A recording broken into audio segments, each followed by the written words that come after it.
All right. Assalamu alaikum, everybody. Well, first of all, I wish I'm thinking about our brother who is infected, and we all wish him a very speedy recovery. So yeah, my name is Yasin. I used to be in New York, and this is how I met the guys from MEA. I'm in Toronto, Canada right now. Our work is a lab operations manager. We do pharmaceutical testing, we do food testing, cosmetics. We're not a medical lab, as a medical lab would be doing bacterial testing on humans or sometimes viruses. All right. So I wanted to give an update on the coronavirus. So it's a virus. It's a virus is a very small sets of molecule. It's the smallest pathogen you can ever have. You can have toxins as well, which are not living entities, but the virus is the smallest living entity you can have. It's very hard to detect compared to a bacteria, a fungus, or a parasite. A parasite sometimes you can see it with a normal microscope. A virus you can't. So as of now, there were 1.2 million people affected around the world and 65,000 deaths. The US is sharing 312,000 persons affected and has so far 85,000 deaths. New York has 10% of the population that's affected around the world. So we have 120,000 cases versus in the state of New York versus 1.2 million. And so far, 4,000 plus people has died. The good news is, according to the government of New York, um, we are seeing, as of today, we're seeing a drop in the cases, which is a good sign, hopefully. I want to remind everyone that this is a trial. This is very difficult, but we have seen cases like the coronavirus maybe a long time ago, but life moved on. It went away, and then people continued their normal life. So that's about the status quo. People are always wondering, am I at risk? Am I in good health? So am I not exposed? If we look at the cases of people who are being affected, most of them are elders, so 70 years old and plus. So these are the people who are either showing a lot of symptoms, apparent symptoms. They're very sick. They need intensive care, or in a lot of cases, they die. Not only elders, also people with chronic disease or compromised immune system, or who have a fragile health. So, and then, you mentioned the brother who is a doctor who has been affected. So the third category, if I may say, is the people who are on the front line, the people in the hospitals, whether they're young, whether they're old, people who work in customer service, who are in constant contact with people. So who can get the virus and who cannot get the virus? So the answer is very simple. Everyone will get the virus if they get in contact with the virus. There's no question about that. Now, what happens after that? It's either luckily you don't show any symptoms, you have the virus, your body will get rid of it, or you will show some mild symptoms, or you will show the symptoms that are typical to the COVID virus: cough, trouble breathing, and then sometimes needing artificial respiration. It can lead to death, obviously. But whether you are showing any symptoms or you are or not, you are potentially a ticking bomb if you are walking around people. I just want to mention that. So it doesn't mean that if you're healthy, you don't have it, or if you don't show any symptoms, meaning that you don't have it. I had discussion with Abdul, and then we were talking about talking about some myths, misconceptions about the virus. So one of the good resources, actually, regardless about the myths or anything that you should know about the coronavirus, you should go to the World Health Organization. They have really reliable and very well summarized information. So if I want to talk about some misconceptions, some of them are, if I expose myself to the sun or temperature higher than 25 degrees, would they be prevented from coronavirus? That's not true, because the temperature of your body is 37 degrees, and then it's proven that the virus lives very well in that temperature. Some viruses stay in your body for life. COVID-19 is not one of them. Your body is able, if you are cured, your body is definitely getting rid of the virus. I don't want to disappoint some people, but drinking alcohol does not protect you against COVID-19. So, you might think that some viruses, they come in the winter and then they disappear as soon as you have warm temperatures. In most cases, it's true. It's true for most of the viruses, but we don't have any data yet that confirms that COVID-19 would disappear in summer. But we're hoping it's most likely the case, but we're not 100% sure. So cold weather definitely does not kill the virus. And some people were asking, can the coronavirus be transmitted through mosquitoes? It can't. Okay. So what? And then people were asking if the hand dryers can kill the virus or not. It can't. What can kill the virus is hand sanitizer. But better than all is social distancing and washing your hands well with soap, 20 seconds at least. The soap need to act. You need to rub your hands against each other. You need to see. You really need to spend the right amount of time, which is 20 seconds at least. So the soap doesn't kill the virus. The soap removes the virus, removes everything that sticks to the hands. That's how soap works. Okay. Perfect. I think one of the questions we have, Ashley asked, what do people do when people are showing symptoms like coughing? They say it's best to stay home unless it's very severe, like hard to breathe. And so basically what she's asking is, when is the time to go see the doctor? And what can you do if you have mild symptoms that are progressing at home? How can you alleviate it? Okay. So if you have cough or some symptoms, you do not want to go to see the doctor first. That's what I would do, because I would think for myself and for the others. I will try to isolate myself in my place. I would call in sick. I would call, depending on where you live. I am in Toronto. I would call the information line to get information, to know what the next step is. Basically, I would call the health authority, whether it's a doctor, whether it's a hospital, and tell them the symptoms. Okay, I will try to treat the symptoms. Now, if your symptoms are getting severe, let's say you have hard time breathing, then you should be you should somebody should take care of you, meaning that you should be taken to the hospital. But what I would suggest is treat yourself if you have mild symptoms that are not directly related to, that are generic, like cough. Don't let people around you know. Don't go to work. Stay home and then see if it goes. If it goes, that's fine. If it doesn't go, then depending on the health authority or the health professionals will tell you, you'd go to see a professional, or you will require an ambulance, or what the next step is.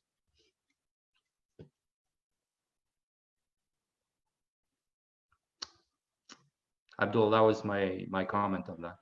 No, sorry, I was on mute. Yeah, thank you for that. Been giving all that information. Would you be able to just send the link in for everyone, the World Health Organization website, where they can get all this information? Sure, I will. Perfect, great. So if anybody doesn't have any questions, we'll move on to our next topic. Mohammed.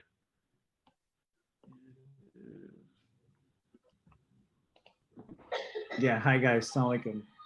Hey, Mohammed. How are you doing? I'm good, I'm good. So Abdul had kind of wanted me to talk about a couple of points that I'll just mention in general what those points are, and then we can talk more about those questions that you may have related to those points.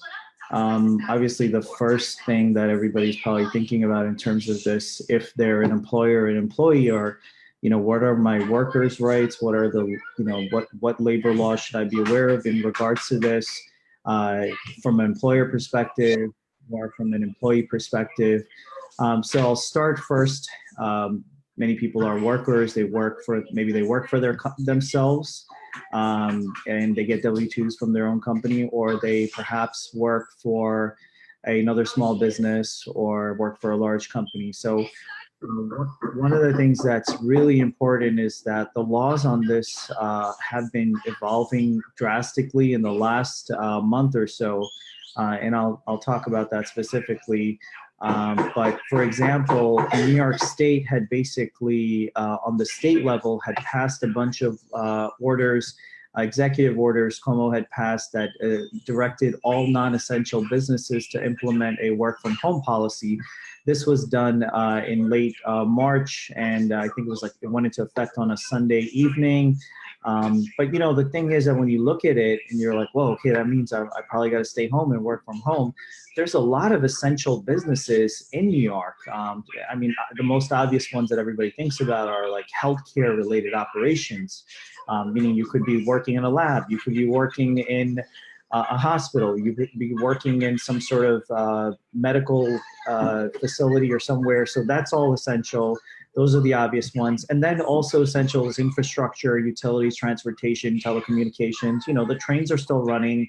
Also essential is manufacturing, fast food, pharmaceuticals, and even, getting groceries and pharmacy and so forth. So all of those things are really essentials. When you look at that, maybe half of New York City and New York State may still be working because we have so much essential services in this state and city, especially in the 5 boroughs and out in Long Island and so forth. So I know people that are in financial institutions, and financial institutions are related to essential. I know attorneys who are like, well, I guess we're not essential, but you could be essential if you're part of a real estate transaction where the bank is basically trying to close the loan. So I did that 1 or 2 times where I had to go and do closings.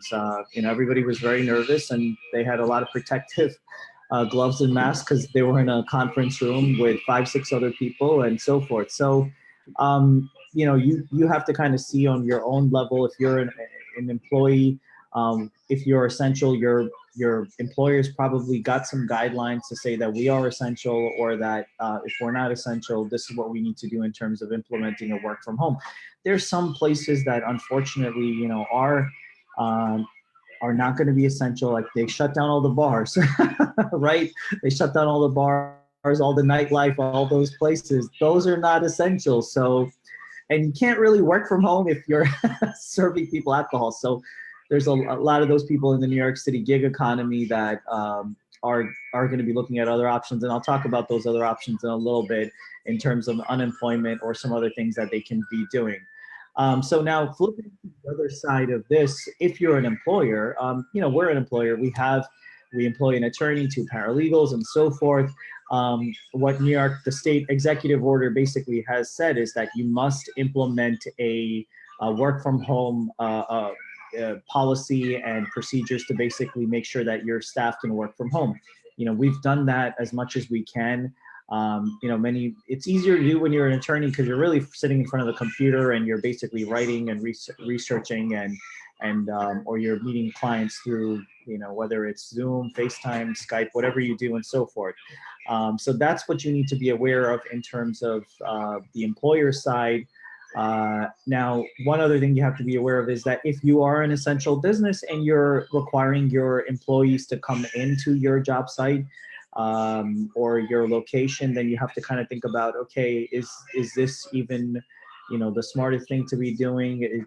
Can I have some of my staff, do something that's away at home, whatever it is.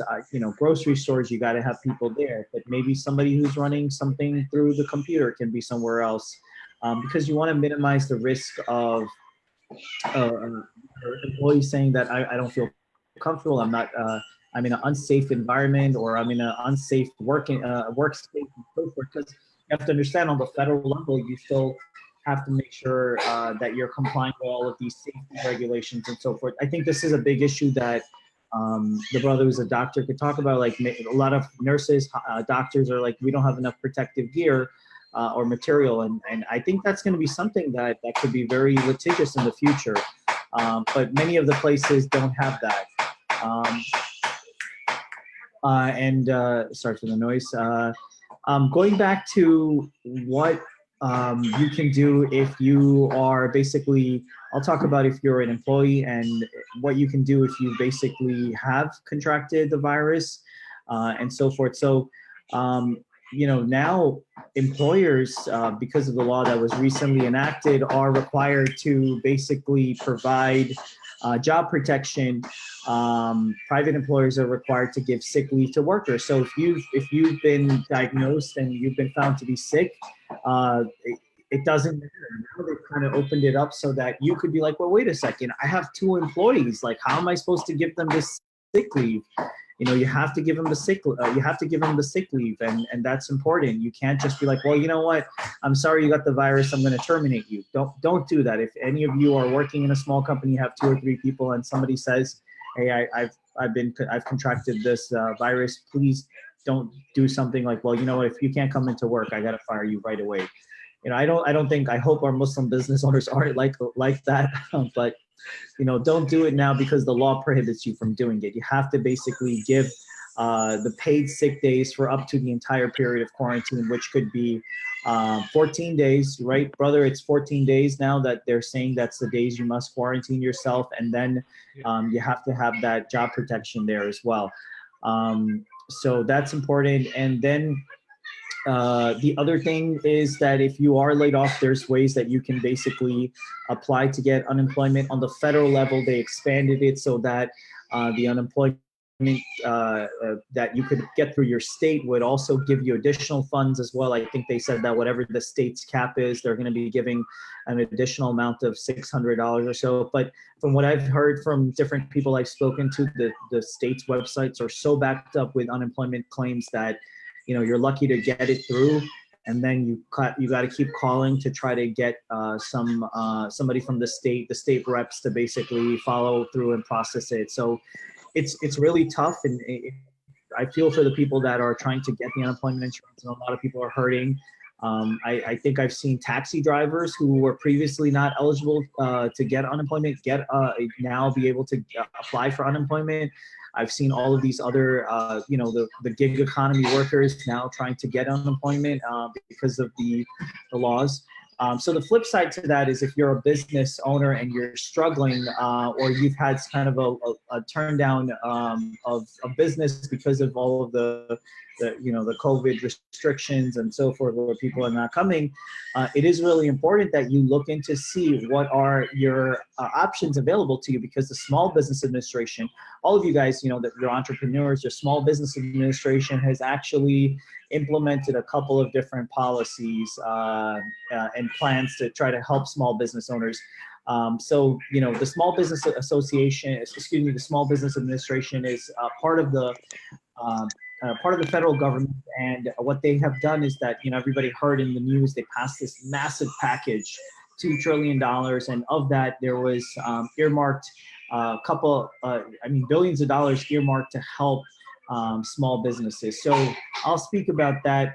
The one that including our business we actually applied for, because we're affected as well, is the economic injury disaster. So it's basically EDIL loan. You can get this loan. And the great thing about this loan is that they have said that there's part of it that they're going to be trying to forgive. So, I know Muslims are very conscious about interest. as we all should be and so forth. So, there's a possibility that you could get this loan and it'll help you pay towards, essential things that you need, debts that you have, fixed costs and so forth. So some of that could be forgiven, and you have to see how it applies to you. You can't just start a business yesterday and then all of a sudden say, okay, you know what, now I want to get this money. You've got to, there's some baseline requirements. You got to have a business that's been established for more than 6 months. It's an operation. It has a profit and loss. You got to have filed your taxes and so forth, not owe any taxes, not have any other types of liens and judgments and so forth, at least on the federal level. So that's really helpful. The other program that they have implemented as well is the Paycheck Protection Program.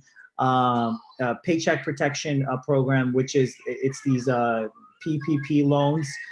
These loans are going to provide employers access to low interest and 100% federally guaranteed loans. Some of those, from what I understand, are also, they're trying to see how they can work that out to see if some of them could be forgiven as well.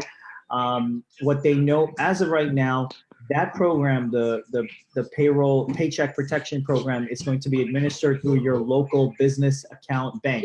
So if you have a bank account at Bank of America, Chase Bank, or wherever you bank with as a business owner, they'll help you to try to make sure that you can get that loan processed and so forth. And that's really important because, if you're keeping your payroll, meaning your employees, whether they're one or two, maybe you're an employee, who knows? If that payroll is maintained and some of these other criteria are satisfied, from what I'm being told, it hasn't been implemented yet. We'll see the specs of it. They're saying that the loans will be forgiven. So that's really important because, imagine if you could pay your staff salary for 2.5 months. And believe it or not, small businesses could be up to 500 people. So whether you've got 5 people, whether you're running a business and you're maybe the only person on your payroll, you could pay yourself for up to 2.5 months. And if you meet some of these other criteria, it will be forgiven. So that's something really important that I want you all to check out. It's called the Paycheck Protection Program. That's different than the Economic Injury Disaster Loan. And both of these are through this package that was passed and so forth. So, those are 2 things that I think will really help entrepreneurs, small business owners, and so forth. The key thing that they're trying to do is that, from my take on this, that they're trying to prevent mass unemployment. Think about it. I think our economy would just, if 50 million people all of a sudden showed up unemployed, I think our politicians would be running for the hills. So they're trying to give money, give loans, whatever criteria they can establish to make it easy for those businesses so they can keep some of these people employed so that we can get back to normal and so forth. There is other types of assistance as well. If you're a business owner, this next area that I'm going to talk about is, I think, a lot of the small businesses are, let's say they're leased. Many of the businesses in New York City, New York State, are, people don't own the factory or the building where they rent the space from to run their operations. So I'll just mention a couple of brief things that they can do.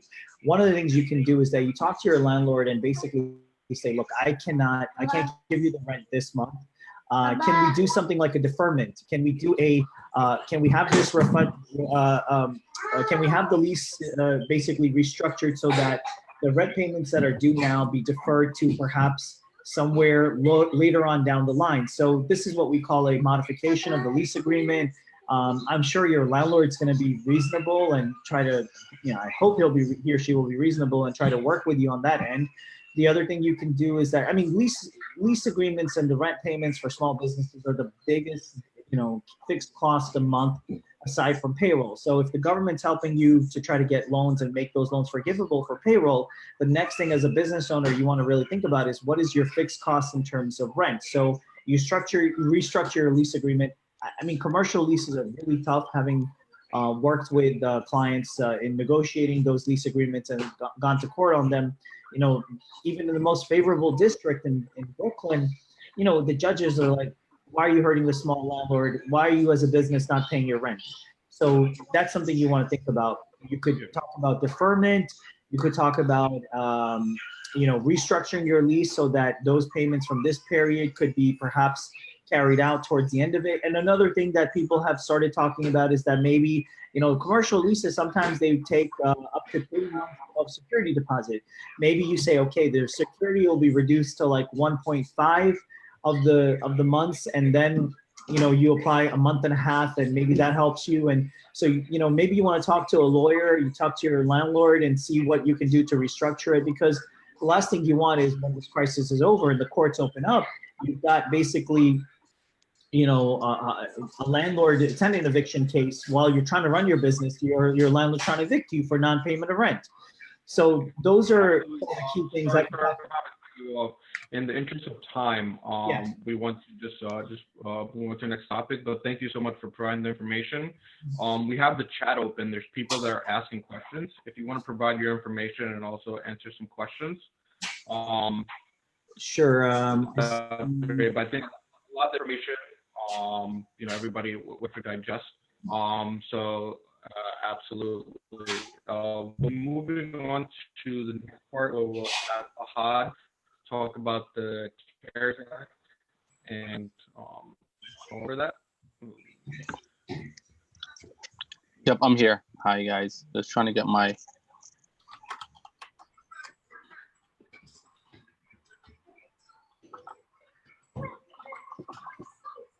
Perfect. Hey, Salam Ahad, how's it going? Hey, okay, good. Hey guys. So can you actually repeat the question again? You're breaking up a little bit. Yeah. So we want to discuss the CARES Act, filing for unemployment, business filing for tax guidelines, the grants, SBA loans, the recent economic Sure. disaster loans. Okay. Yeah. Sure, no problem. So I think a lot of things I might be mentioning was mentioned already, or mentioned previously. So I don't want to really like overlap anything in interest of time, but I will mention a few things just to kind of add on. Very first, obviously everyone knows the tax deadline has been extended. So that's, you don't have to worry about filing your taxes till July 15th. And then along with that, any tax that was due is also, now due 15 and also pushed back. So really, you don't have stress about paying taxes on almost any sort. I think employer taxes, they're deferring it for you to pay it over a certain amount of time. So if you have like first quarter payroll taxes are coming due for people who have employees that, that's also being pushed back. So there's definitely with tax, as far as taxes go, there's something there for you. So before you make your tax payments, definitely inquire and find out if there's somebody there. So that's that goes as far as taxes and due dates. Almost a week ago, a little over a week ago, and a lot of provision in there. As mentioned previously, the economic disaster loan, and then the PPP, Paycheck Protection Program. Something I want to mention about the Paycheck Protection Program is it's also open for self-employed individuals and independent contractors. So you don't necessarily have to be a business to qualify for the PPP. If you are like a Schedule C, like you filed your tax return as Schedule C, you can literally just take that tax return and the net income of that like Schedule C of your self-employment will be considered, average that by month. You can get 2.5 times your average monthly pay. So for example, if you show $48,000 net it's breaking on your up on your end. It's breaking up a lot. Oh, you're breaking. Okay. Oh, it is breaking up a lot. Okay, I'm on Wi-Fi. Yeah, I'm on Wi-Fi. I don't know if maybe I'll just going on data is better. Is it still? Oh, data is better. Okay. Yep. Okay. All right. I'm on data now. Is it? I don't know. I was looking. Yeah, I can. But the camera's not on. Camera's not on? No. It is on, but Not on. good. Can I continue? Or you guys? Yep. Okay. No, that's good now. All right. So I was just saying like about the self-employed and independent contractors, you know, people in our community like that drive cabs and Uber, you know, if you report a good net income, you can qualify for the PPP program. It's very simple. You go to the bank and they'll give you the 2.5 times your average monthly income. So if you're making like 4,000 after tax, you can get 4 times 2.5, you know, $10,000. I see a question about, you know, PPP unemployment. Yeah, so something else I wanted to mention that's important is, you know, you have to make sure you're not double dipping in any of these programs. So if you get PPP, that means you're, you know, they're covering, and PPP is not a loan, it's actually a forgivable loan. It's a loan, but forgivable. So that means if you take that money and use it to pay yourself for 8 weeks, or even actually you can even pay up to 20, using that money, you can use like 25% of that money to pay for rent and things. And that's it'll also be forgiven. So PPP is a forgivable loan and it's very easy to get forgiven. You just have to pay yourself with it. And then, yes, about double dipping, it's really important. You know, if you get the PPP, you can't be on unemployment because the money from PPP you have to use to pay yourself a salary. So if you're on payroll, you can't get unemployment because unemployment means you're not working. So you need to be careful, you know, when you apply for these things to make sure you're not double dipping because they will eventually come after you. And another thing, some people ask me is, can you apply for the economic injury disaster loan and the PPP? The answer is yes. You can actually apply for both as long as the money is used for different purposes. You can still get it partly forgiven. So with the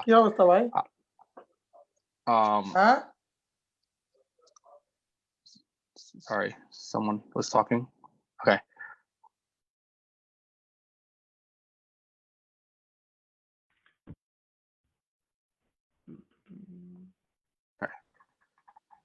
Yes, sir. Are we good to continue?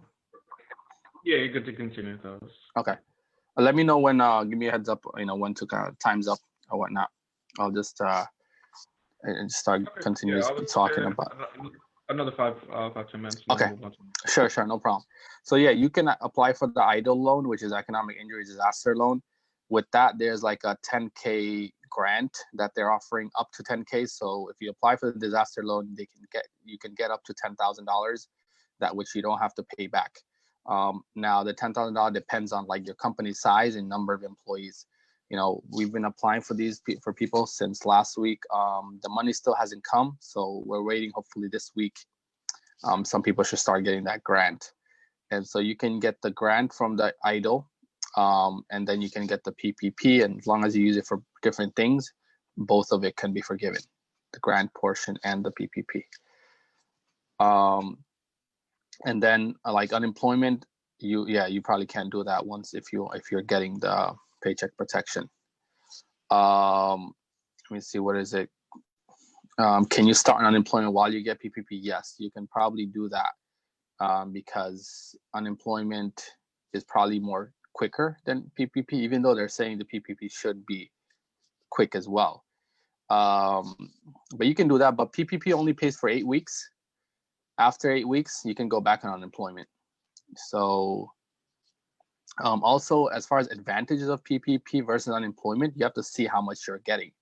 So maybe unemployment is more because unemployment now they start offering $600 a week weekly on top of what your regular would be. So if you're getting like say $400 from unemployment regularly, and now you start getting 600 more due to the new law, now you're getting 1,000 a week. Times that by 52 weeks. So let's say you're making it's 52,000. Now, in your as a self-employed person on your tax return, if you didn't report net 52,000 or more, then there's no point. Then there's no point of applying for PPP because unemployment you're getting more. So you have to weigh the options of which one is bringing you more. Versus if you're a person who reports high income on Schedule C, then PPP is a better program. Applying for unemployment loan, will it affect credit? I think you're talking about PPP loan. Yes. Well, PPP, I don't know 100% if they check the credit. The banks administer that, so you have to check with your bank. But with EIDL loan, I know that credit plays a factor. If you have good credit, there's a high chance of the EIDL you getting the EIDL loan. So, and there's loan forgiveness. So the loan forgiveness actually, normally in the tax world, any loan that's forgiven is then becomes income in the eyes of the IRS. But with these programs that the government released with the CARES Act, luckily those forgivable loans will not turn into income. So that's a nice break you get. And also normally with a lot of these loans comes personal guarantees, especially with EIDL loan, anything with SBA over 25,000, you have to give a personal guarantee. That's also been lifted. And the limit is at now 200,000. So if you're getting something 200,000 or less, you don't have to worry about personal loans or putting up collateral. So, I mean, honestly speaking, we don't know how all this is going to play out. This has just started. People still didn't get much money in their hands, but the money's there. I'm just hoping that it gets, it gets distributed correctly and it gets into everyone's hand as, as quick as they're claiming. How long does it take usually after you apply for PPP for it to get, PPP is supposed to be like, they're even, they're saying the same day if you go into the bank, but that's not happening. I would say a week is a more realistic expectation. And are they sending the checks or are they just direct depositing it? Direct depositing the money and right into your account. Okay. Yeah. And when do you how do you go about getting it forgiven? Is it like next year? You have to submit applications after 8 weeks. Not application, documentation showing that what you use that money for. If you use it to pay employees, you're good. Okay. So basically, you can just have your accountant show your payroll or exactly. Payroll stubs, quarterly filings. Sorry. No, I said, what if you use that money for capital investment into your business because it was failing? Then it's a loan. Then it becomes a loan. Okay. The PPP is like strictly for rent, utilities, and employee pay, and you can't use more than 25% of the PPP for anything other than employee pay. So if you get $10,000 for PPP, you can use you have to use 7,500 for payroll purpose, and 2,500 you can use for other things. Got it. And whatever company you have, it has to be fully incorporated, and you've had to PPP. No, you don't have to be incorporated. Like I was saying, self-employed independent contractors, sole proprietors can also qualify for PPP. Interesting. Yeah. Do you need to provide a business account? Somebody asked about the EIDL. Do you have to have a business account and have to file taxes? At the moment, to submit an application, you don't, but they may require you to show your tax return or a P&L. If you don't have a tax return, technically taxes are not due till July 15. So even if you don't have a tax return, that's a good excuse because it's not due yet. So they can't force you to show a tax return, but you may have to show a P&L. Like, how do you keep track of your books? And then that should be sufficient. And having a business account is a plus, but not required. Perfect. Well, thanks so much for providing this great information. If you want to go ahead, just put your information on the chat for everybody, so if they can reach out to you. But thank you so much for information. Sure, no problem. So now we'll be moving on to the renter mortgage side.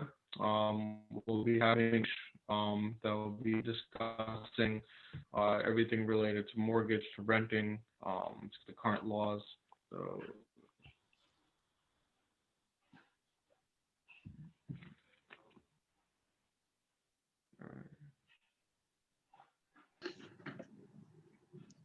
Hey, assalamu alaikum, everyone. Did you have any specific questions or did you just want me to go over information?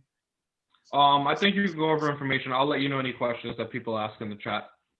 All right, sure. All right. So, hey, everyone. Assalamu alaikum. Name is Ismail from EXP Realty. I'm physically located in the Bronx, and I specialize in the Bronx and Westchester markets. So, few topics of interest that may be important to people currently. There is no rent freeze in New York City. So for those who are renting, there is no rent freeze or forgiveness as of yet. And it is wrong to expect that from the landlord. So if you're able to pay rent, please do so, because remember, the landlords have their bills too. So keep paying your rent on time, especially if you're working, if you have money coming in to you through the government, through various programs. In terms of mortgage, there is no forgiveness.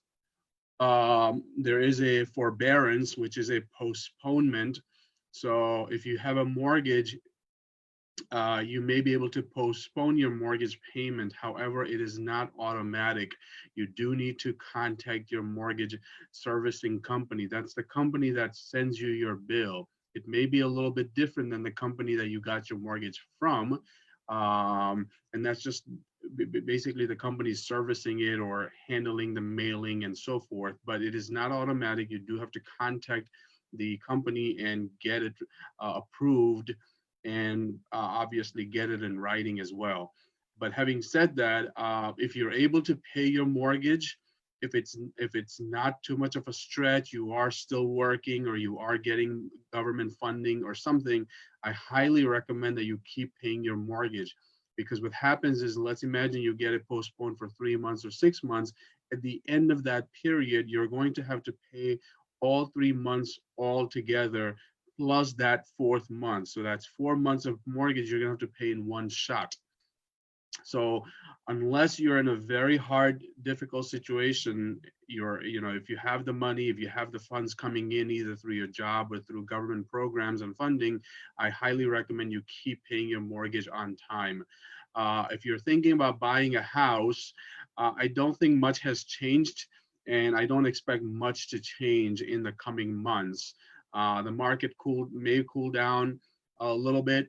If you're planning to buy and hold the property for at least 5 years, that means you're going to live there, or you're investing it, but you're going to hold it and rent it for at least 5 years. I would recommend that you continue with your purchase and you continue and buy that property. If you're thinking about selling the property, then it is a good idea to sell your property now. Market is high, market is good, interest rate is low, and so forth. So it is a good time to buy. I mean, a lot of experts have been predicting a recession for maybe 2021 and so forth. Now with the whole Corona crisis, that may be exacerbated.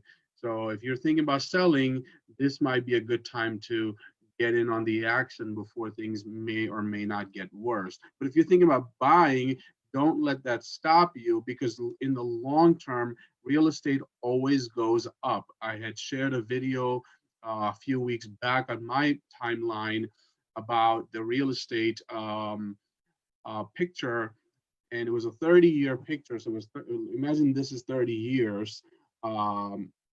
And it was just up, up, and up. And then the big crash of 2008, the real estate crash of 2008 looked something like this. So here is up, up, up, down, and then it's just up, up, up. So even that massive crash of 2008 was just a small blip in the 30-year picture when you step back. So if your goal is to buy the property and then live in it for 5 years, or perhaps rent it out, and you have no plan to sell it in the immediate future, you're better off buying it. The only people who should be concerned and do lots of homework before doing any sort of purchasing is an investor who wants to buy it, fix it, and then flip it in the next 6 months. Because in that scenario, if the market does go down, you may not be able to recoup what you had hoped to do so.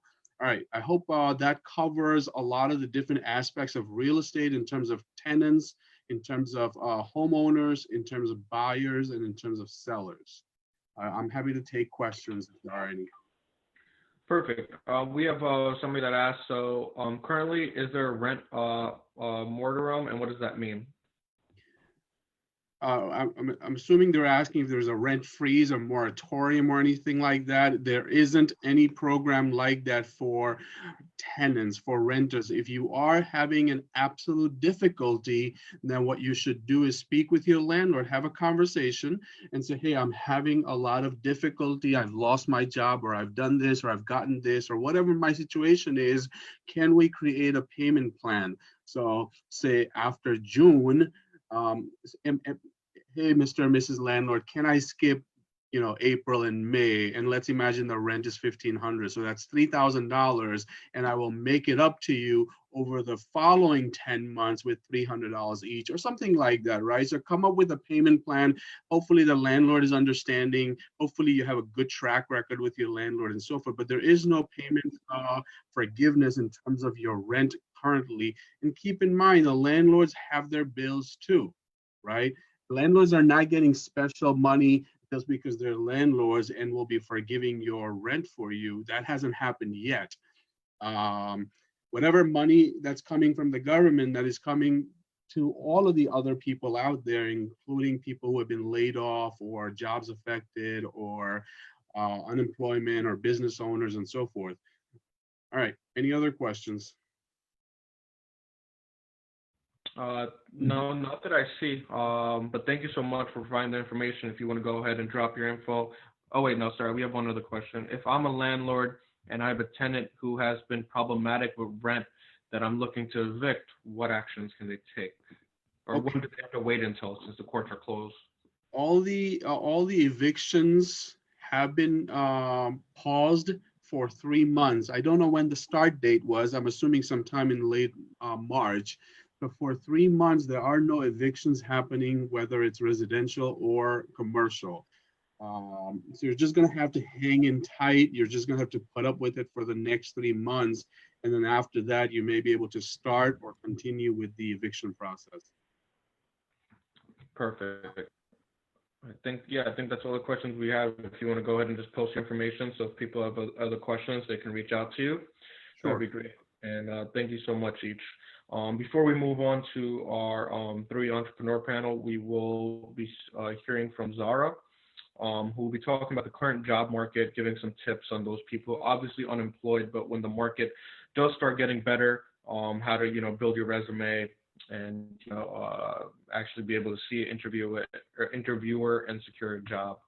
So Hi everyone. Can you guys hear me? Yep. yes, we can hear you. Okay, great. My name is Zara. I'm a teacher and I'm also a resume writer. I've been doing some research online and seeing who's hiring right now. There's actually a lot of companies hiring right now, like Amazon. They're looking for people for their fulfillment centers and delivery network.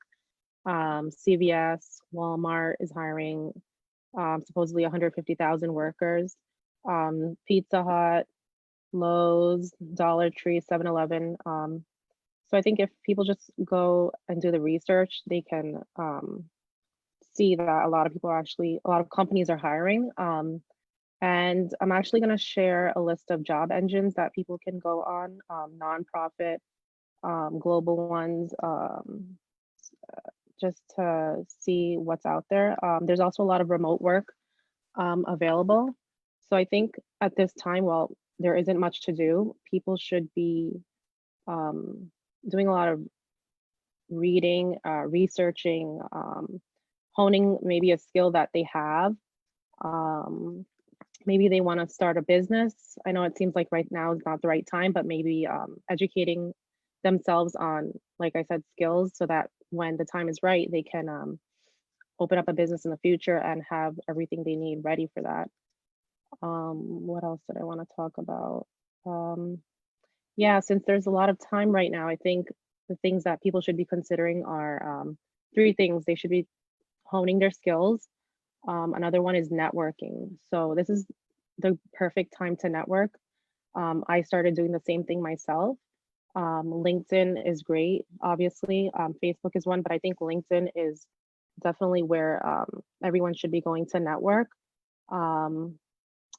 People should be joining professional groups online, connecting with people, even asking other professional contacts to meet for like a virtual coffee. And I think the more you do this, you will create um, a door for yourself. You know, I think the secret is to stay positive. Um, and if you just keep trying, something will open up for you. Um, Unlike if you're negative and you just say, you know what, there's nothing out there and I'm doomed, then obviously there aren't going to be any doors open. But if you network and get yourself out there and start building your contacts, eventually that's going to help you out in some um, way. What else? I think that was pretty much it. Do you think Yeah, so so when people are going to start applying for jobs, what are ways that they can, tailor the resume? Because some people might have like, I mean, I'm pretty sure everybody who got unemployed, you're gonna have like 6 or depending on how many months of, blank on your resume. What can you fill within those 6 months when employers like, all right, what did you do this whole time? right, yeah. So I think, at this time, like I said, people should be, I personally think that people shouldn't be sitting in front of like Netflix all day. You should be going online. There are so many free courses online. Maybe there's, like I said, maybe this is the time, this is like an opportunity. If you hated your job before, this is the time to think about what do you want to do. Maybe you wanted to do something else. This is the time to read, take courses. Courses are so cheap online. Like I was looking at one just before, it was $45 for a 3-week course. I know LinkedIn has courses. So instead of having a gap, you can write, like you can fill in that gap with all the courses you took. Um, what else? Yeah, I think that pretty much answers that question. Okay, Um, perfect. If you yeah, want, well, thank you so much Do you for. mind if I just add on to that, her comments? yeah, yeah, Go ahead. So the fact is, especially during a time like this, employers kind of know that mass amounts of people got laid off. yeah, So any employer that says like, "Oh, you had a gap during the coronavirus," if they really right. address it and they make it a sticking point, that's probably a red flag. Just Yeah, you because don't want like to any work for that employer, like company. it's common and I've seen over like 1,000 resumes because I also do resume writing. The gap isn't as big of a deal. Most people have bad resumes, so therefore the gap is a deal. But if you know how to present yourself, if you get like a professional like Zara, the gap matters so much less. I've seen people with gaps get hired. Why? Because they write a good resume. Most people think they could do it Right, themselves, and they do some research and they get all this conflicting info. But people gaps are common. You're gonna see people in high position have gaps all the time. They take months to travel, but it's knowing about how to own it, knowing your skills, and knowing how to reframe the conversation. So just be aware of right. that. The gap isn't. It's not like once you have a gap, you can never work again. People get employed. Yeah, It's not. Maybe it might hurt you, but it's not the end of the world that a lot of people right, may think it is. right. Perfect. Well, Thank you.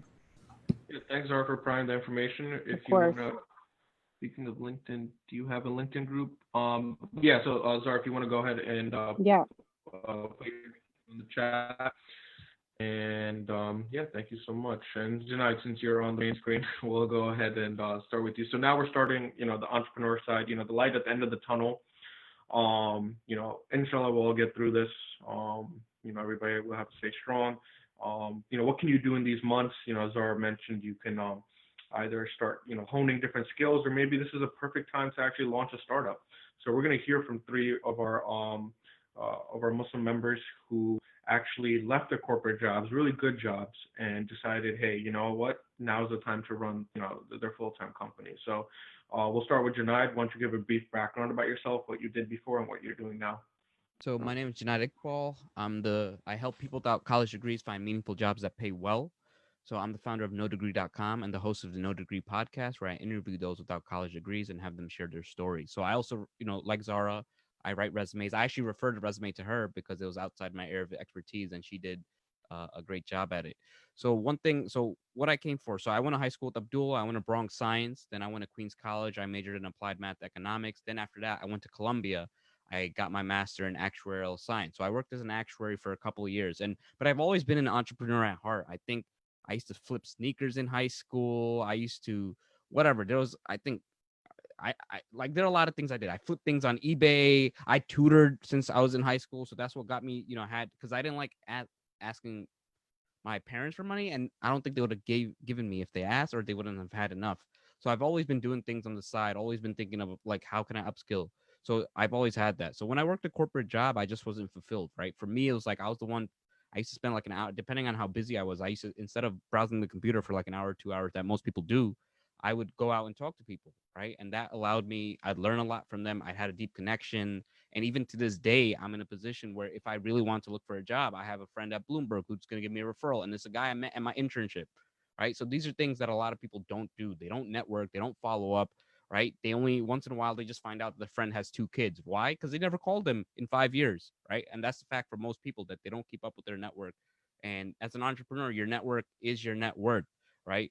Knowing a lot, how did I become a resume writer? I have other friends who are resume writers. They teach me a lot, right? It's instead of, a lot of people think of competition, but I'm all about collaboration. And the fact is, I cannot handle all the resumes in even any one zip code, right? I can only handle a certain amount at a time, and it's best to come as a group. So that's, I was an actuary, and then I actually cashed out my retirement to sort of work full time on my startup. And the thing is about a startup is the average age of a successful entrepreneur is actually in the 50s. The myth of the person succeeding in their 20s is actually not that. It happens, but it's not that often.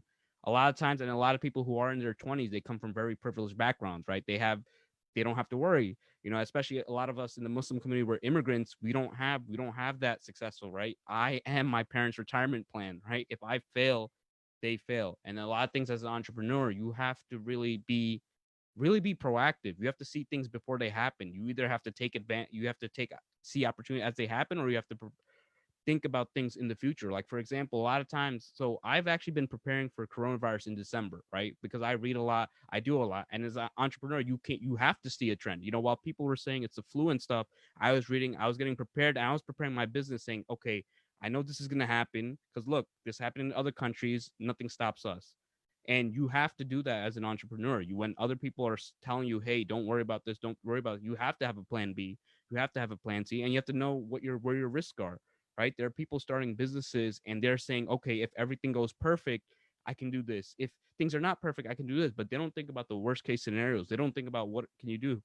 Like, I'll be definitely upfront. Like, I live at home with my parents, so I'm fortunate. So when I cashed out my retirement, if I had kids, if I had a wife, if I had a family, I wouldn't have done that, right? I'm not going to think, put other people at risk for my decisions. And now I knew that I cashed out my retirement and I live at home, that I was able to sort of make these decisions. And I know, okay, I have this amount of time. And thankfully, even though that this happened, I was pivoting, right? A lot of my work is virtual. A lot of my work is remote. So that really helped me, even though, like, I'm telling you right now, people are getting laid off left and right. And especially for the job market, you do want to make sure that the average job search is like 3 to 6 months. And it's going to be longer now due to increased competition of everyone getting laid off. So make sure you do what you need to. If you have to use a professional, use that. And same thing with me. It's like I have a lot of people that I've developed relationships with, that the relationships matter now. Most people need a relationship when they get into a problem. Like, they like, oh, I need a person who does this. But the fact is, you need to develop relationships, years ahead of time before you actually need someone, because you don't want to be known as the guy that calls someone, hey, I just lost my job, can you help me, when you haven't heard from them 2-3 years, right? Hey, I see that you work at Google.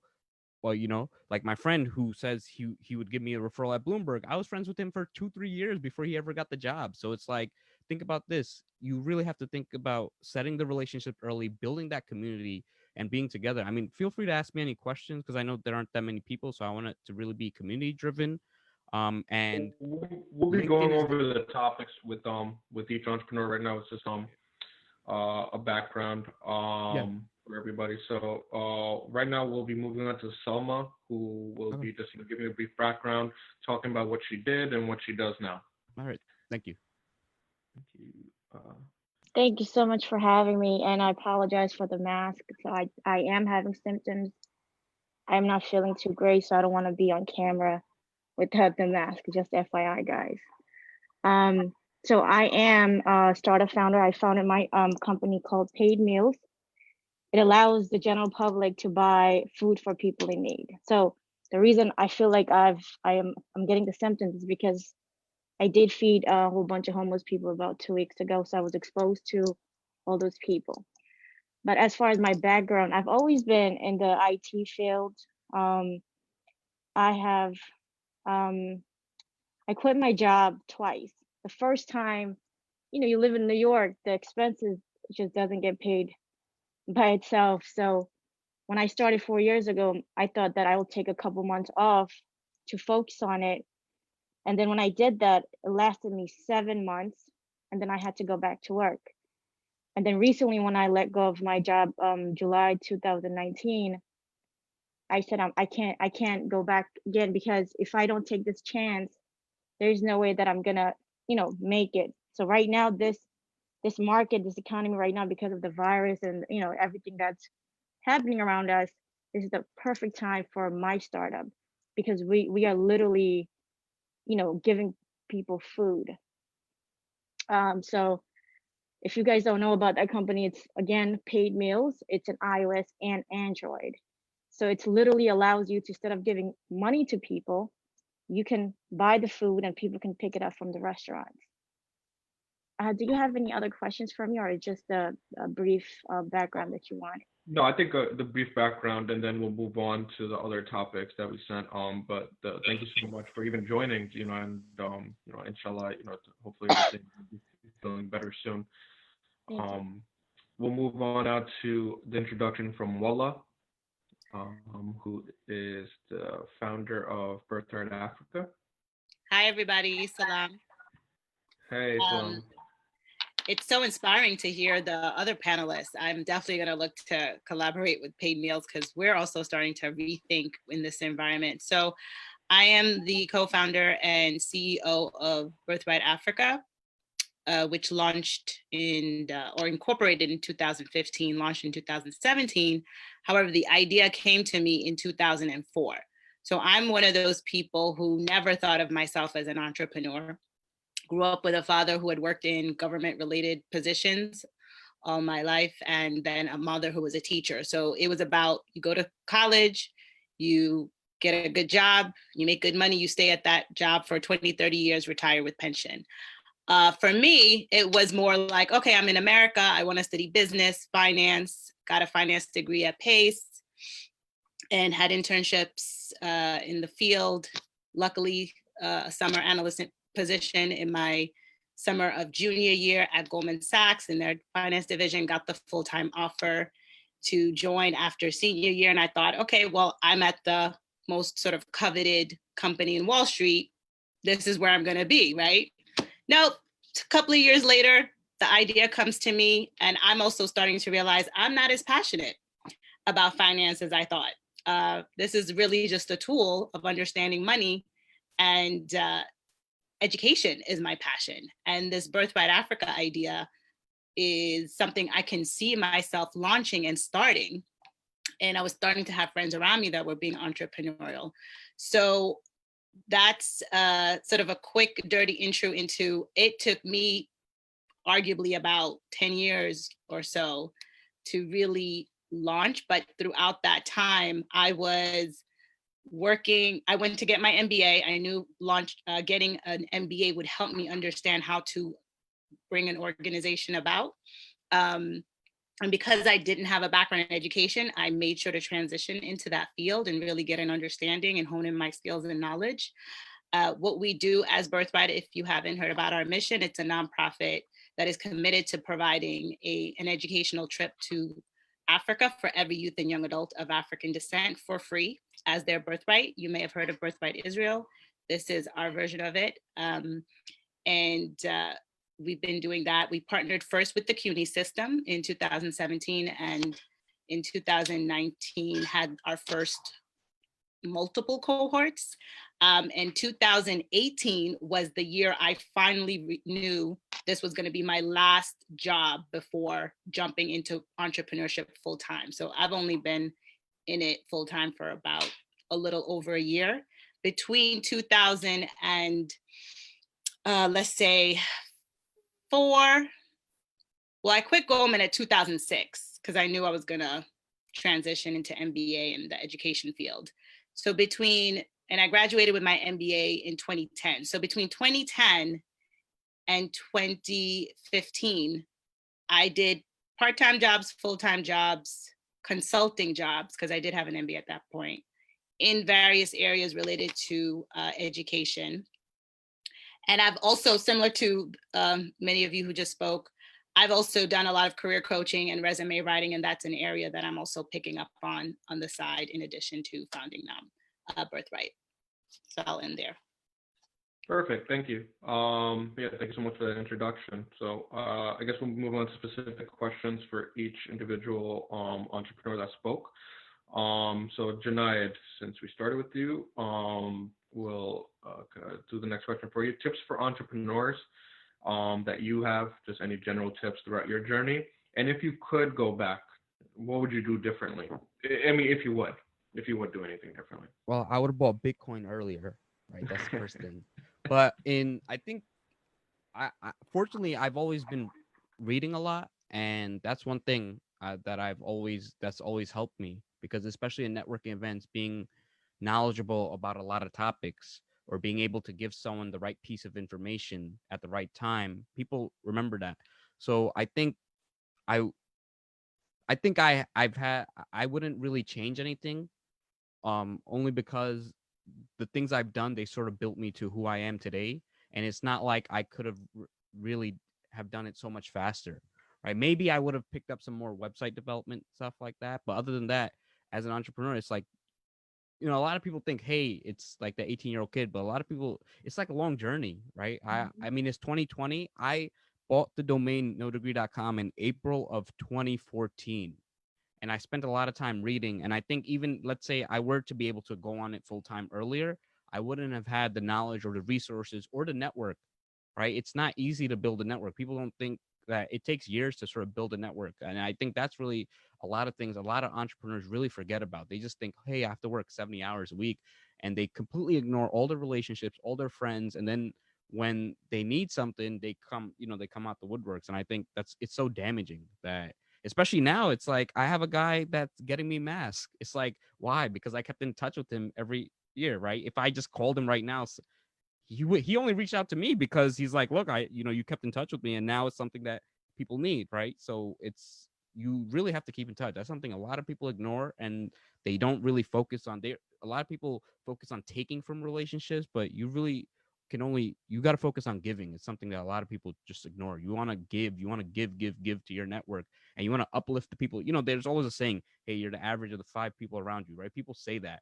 And then, but most people say that from a taker's mentality. Oh, I got to be around people who are successful. But think about this in an average, right? If you increase everyone around you, that'll uplift you too. So I think, taking into that account, don't uplift the people around you. That's really what I would tell entrepreneurs.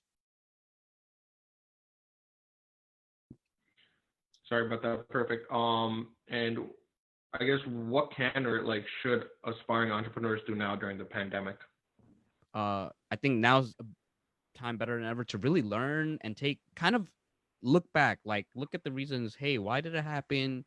What could I have done? What businesses are succeeding? I learned a lot from other people. I'm not going to say, hey, I came up with everything on my own. Most of what I learned is from other people.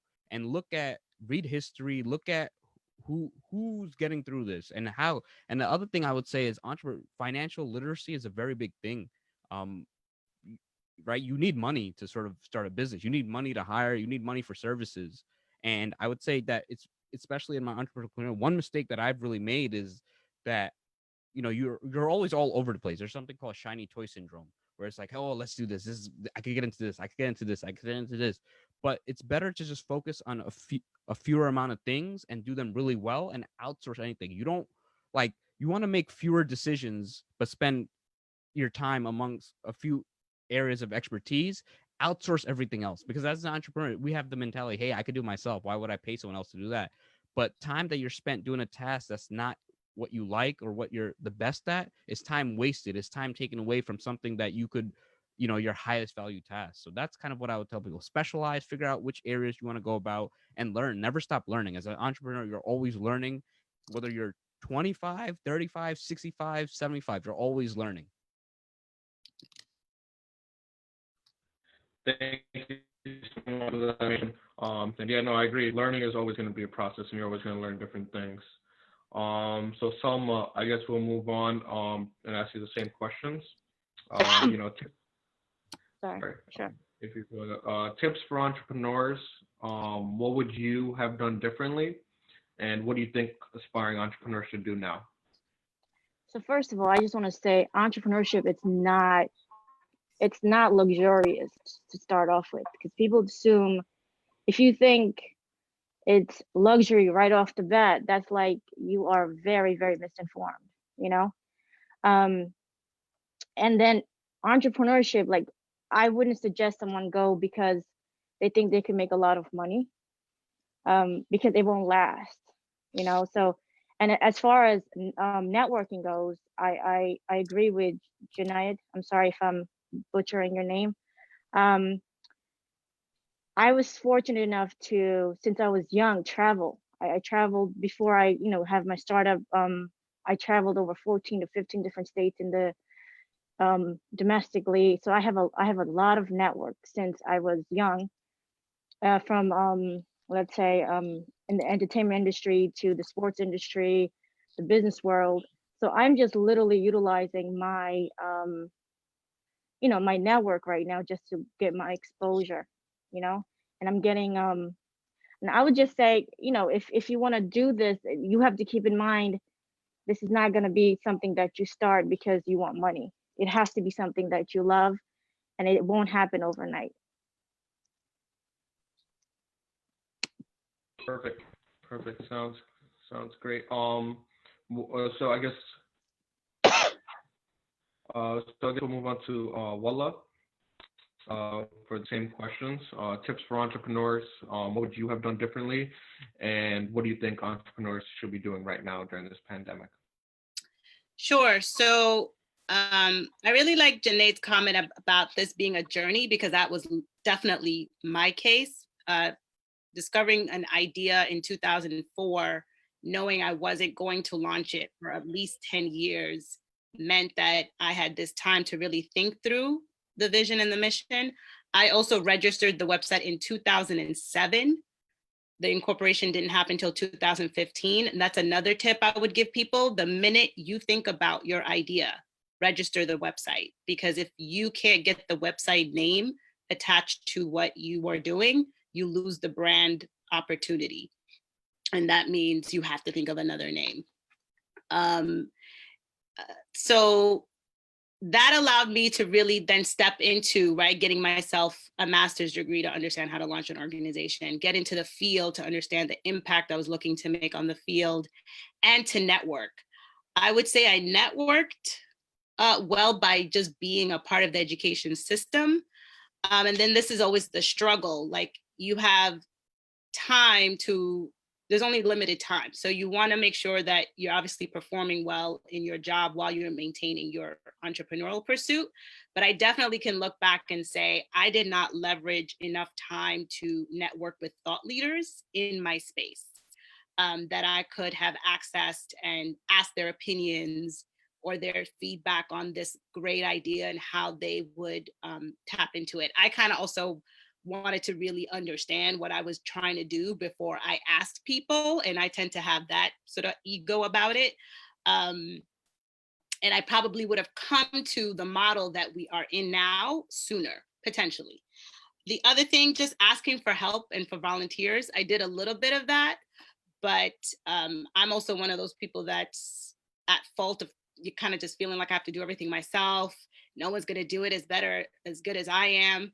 And you really have to let that go, because like someone else was saying, there's always something to do and you can't do it all. And in a lot of ways, someone else will bring you a better idea on how to execute or be more efficient than you can have imagined, because there's only so much capacity for you to think and develop.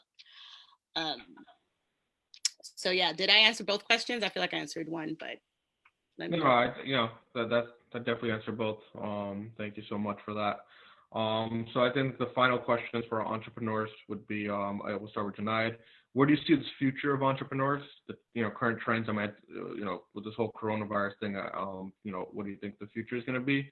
And for yourself, for No Degree, what are your future goals and plans? I mean, How to get involved? So the future for the coronavirus, look, this is really an unknown. It's unprecedented.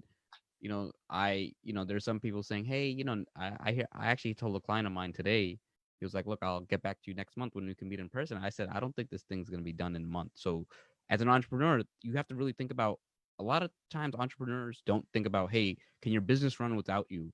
Can, Mhm. if the market environment is like this, because look, let's say it gets done in a month or two. Let's say it comes back next year, different strain, right? You really have to think about, how is your business going to adapt? You really have to have these plans. So I'm sort of saying, look, it's going to be like this for some, and I don't know how long, right? Anybody who's done projections on this has been wrong. So, why make a projection on how long it's going to last? I just know it's not going to be a short time, not 2 weeks, but I don't know how long. It could be 3, 6, 9, 12, 18 months, right? So as an entrepreneur, you just kind of have to really just focus on getting the next thing done. Hey, what do I got to get done next? Right? I'm pivoting a lot to virtual things. I'm having a virtual career fair next Wednesday. So I'm really trying to adapt with the times. And so the future of No Degree, my ultimate goal, I want to compete with Indeed and Craigslist, because a lot of jobs for people without degrees, a lot of them are on Craigslist, but there are a lot of scams and spammers, and employers they get a lot of people who just shouldn't be applying. And a lot of them are Indeed, but if you're a secretary or if you're in tech and you're looking for a job and you have all the skill sets, but it says must require degree required, it's sort of disheartening and you feel bad. Whereas like I'm producing a lot of content so that people without degrees can sort of find these jobs and have a place where they're not going to be eliminated due to a lack of degree, right? That if they have the right certification, if they have the right experience, if they have the right skill set. So that's really the future. And I want to grow the podcast. I actually, before this, I recorded another podcast episode. So I have 20 recorded, 13 released. So that's really the goal. Just really get out a lot of stories. Someone said, do you have a link to the virtual career fair? If you can, I posted my LinkedIn link. Send me a connection. Once I get your email, we're still in the process, but I'll send you guys that. I'll actually give you my LinkedIn. So feel free to connect with me, Ashley. Perfect. Thank you so much, Junaid. So Selma, same with you. What do you think is the future of entrepreneurs, and what is the future of paid meals? Okay, so I mean, entrepreneurship is not going anywhere, right? I just feel like there's just gonna be whoever wants to take advantage of the time that we're in, they'll excel, and whoever is stuck on the past, they'll definitely not excel. I just feel like that. As for paid meals, one of the tips, can I just go back to number one real quickly, as far as giving tips? So what I did was, when you have a passion, I just feel like to get people's attention, you have to do at least maybe 2 to 3 other things to get, bring people's attention to that core company of yours or mission of yours. So what I'm doing with paid meals right now is, I have a show called The Cannon Show on YouTube, right? So I've used my network just to do like interviews of the like different artists, different athletes, and every one of them has, and then we do drops with it, right? With paid meals. So instead of paying them money for it, they'll charge a lot of money for just a 30-second advertisement, like a promo. So what I'm doing is, when I'm doing the interview with them, because they're my friends, they're doing the drops for free. So if you utilize certain things around you, like your connections, it will come to your, because I'm not gonna go to one of my friends and say, hey, do my drop. They won't do it, because I wouldn't ask them, first of all, because it's not professional, because they charge a lot of money for it. So I would give them the tip of doing two to three other things just to bring them back to their core business. And the future goal for paid meals is, of course, I have an investor partner that's coming in. It's not signed and sealed, so I can't really mention that name, but it's really, really, all of you might know him. I just won't say his name. But The Keenan Thompson, because I saw that Cannon show, and he's I remember him from all that and the Keenan Kel show, so I'm a big fan. oh yeah, he's okay. I can't say it right now because it's not, what I mean, it's not official. But inshallah, if all goes well, we'll definitely make it nationwide soon, and then globally, because we do have people from overseas wanting paid meals, in their countries, because they just feel like you don't have, because with paid meals, you don't have to be in the same area to pay it forward. You could just pay it forward. I could be in LA and pay for somebody in New York. You know what I mean? And it helps the businesses, the restaurants that are partnering with us. They literally make 25% more revenue throughout the month. So if they were making, let's say, $20,000 a week. Now they're making $5,000 extra because of the demographic that they're catering to right now. And as far as food waste goes, I mean, that will be demolished also, and feeding the homeless, they will get 3 meals. And if they need more, they can request that. I mean, it's a no-brainer. All we need is exposure. And once people find out about it, they never turn away from it, and they actually give back. So it's just like, I've always wanted to give back. So that's my passion. And I just created an app, and I created a business model for it, and it just works. Perfect. Well, thank you. Yes. So whoever is in this room, please go into your iOS and Android and download the Paid Meals app. And to connect with me, you can connect with me in our Facebook and Instagram on Paid Meals. Perfect. Thank you so much, and we wish you a speedy recovery. Thank you so much. So Walla, to wrap everything up, same question for you. Where do you see the future of entrepreneurs, and what is the future of Birthright Africa? Yeah, the future is a lot more entrepreneurs and a lot more virtual business. And it's something that was already going to be happening, but I think this pandemic is just going to accelerate that at a level that we couldn't even imagine. So I'm seeing, not only for myself, but I'm just thinking about like, okay, so I work out now virtually, right? I have my studio that I go to, but like, what if I can't get to it that day? I want to continue with the virtual version. So there's all kinds of tangential business lines for existing businesses too, to go virtual. And for Birthright, we are about to, speaking of what Sama just highlighted, so we've had a celebrity influencer wanting to highlight Birthright. He represents the mission in his own work in music, and has been an educator in the past. And so we were going to announce him in this very traditional way and say we were going to have an annual gala physically. Now we're talking about, let's do a virtual event where we come together as a Birthright tribe in our village and talk across the world. Like, we now can literally have anybody join us and get involved in a conversation about an Afrocentric approach to how we get through this pandemic, right? Both in terms of health, our spiritual, mental health, physical health, all kinds of ways. And so that is something I never would have imagined prior to this, and now can see it happening not only because of the pandemic, but us continuing it after, because the idea that anyone can call in from around the world to experience Birthright has now opened up the floodgates of ideas. Perfect. Well, I mean, we're going to be continuing doing virtual events, and hopefully if we put together a Muslim all startup virtual event, we definitely would like to invite everybody, including Birthright Africa. So thank you so much for everybody that attended, all of our speakers, all of our specialists. We have Brother Imam Ahmad Ali, who will be joining us, who, in this time, no matter what religion, no matter what you follow, I think prayer, is always a positive thing. It always, just brings people together. So I'm going to hand it over to Imam Ahmad Ali, who will be doing the dua, otherwise known as prayer, for, all the people that are affected by coronavirus. And, inshallah, this pandemic goes away.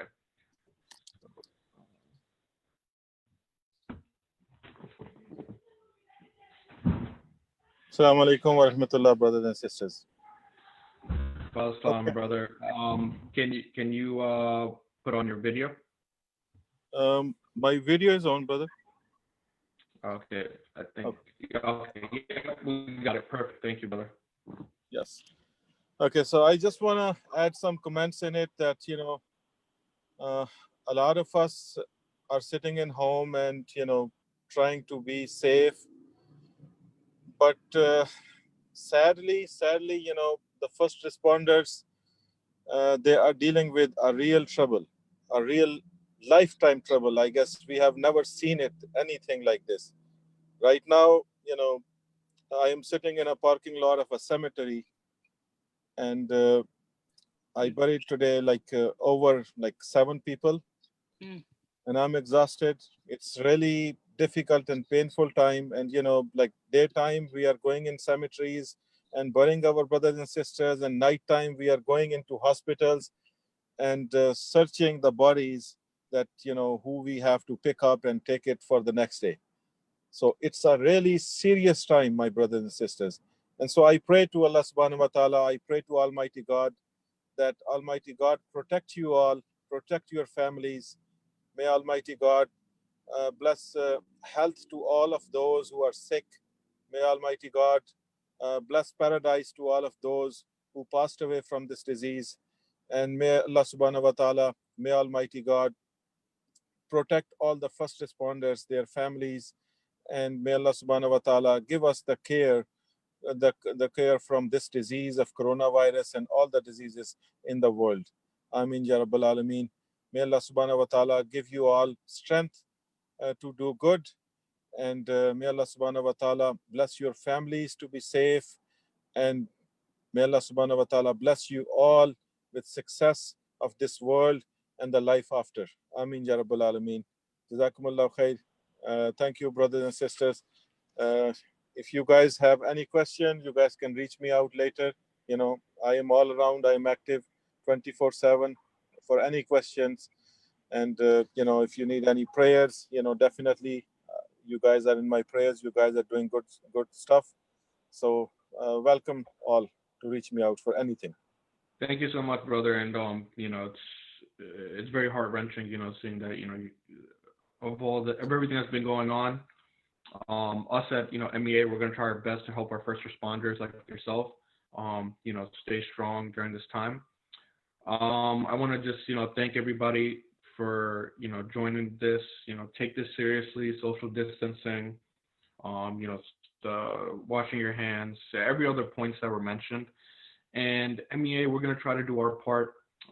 We have. Will add something, my brother. I will add something that before the past week, I was picking up the bodies.